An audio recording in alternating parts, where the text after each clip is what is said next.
varam runāt par šiem pašiem lībiešiem, ja, kas ir tāds Latvijas fenomens, ka pirms 10. gadsimta mēs viņus nezinām Daugavas lejtecē, tātad mēs varam pieņemt 10. gadsimta otrā puse ir tas, kad kaut kas mainās, un 11. gadsimts ir tas viņu uzplaukuma laiks, kad viņi apgūst šīs Daugavas lejteces teritorijas līdz aizkrauklei, un parādās arī, Gaujas lejtecē ar Turaidi, ja, tātad Gaujas un Daugavas lībieši. Bet līdz tam 11. gadsimtam sanāk, ka pat viņu arī, 10. varbūt precīzāk teikt, ja viņi pat senči šeit nav dzīvojuši, viņi vienkārši ienāca, kas īsti notika 11. gadsimtā? Tas tāds diezgan mūžīgs jautājums. Es piederu pie tiem pētniekiem, kas domā, ka viņi ir jaunienācēji. Jā, es tātad nepiedaru pie tiem, ka viņi varētu būt šeit uz vietas radušies.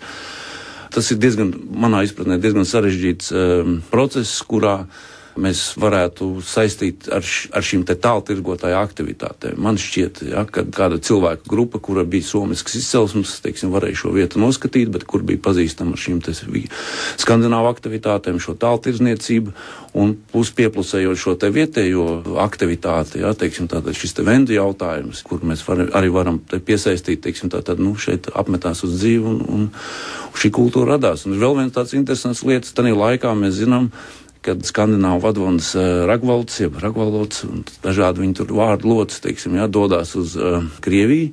Iespējams, viņš ir devies pa Daugavu, un viņš ir Polockas dinastijas pamatlīdzējs. Ja, un tātad mēs varam pieņemt, ka šie cilvēki varbūt ir kādi no viņa kara draudzes locekļiem, kas apskatīja šo vietu un apmetās šeit uz dzīvi, un tālāk šī attīstība aizgāja tajā virzienā, kur viņi gribēja un izmantoja šo te tīri geogrāfisko nosacījumu. Tā kā, un te vēl varam saskatīt, ja vēl tālāk skatāmies uz priekšu, ka te mēs varam saskatīt kādus pamatus lībiešu mesliem Polockai.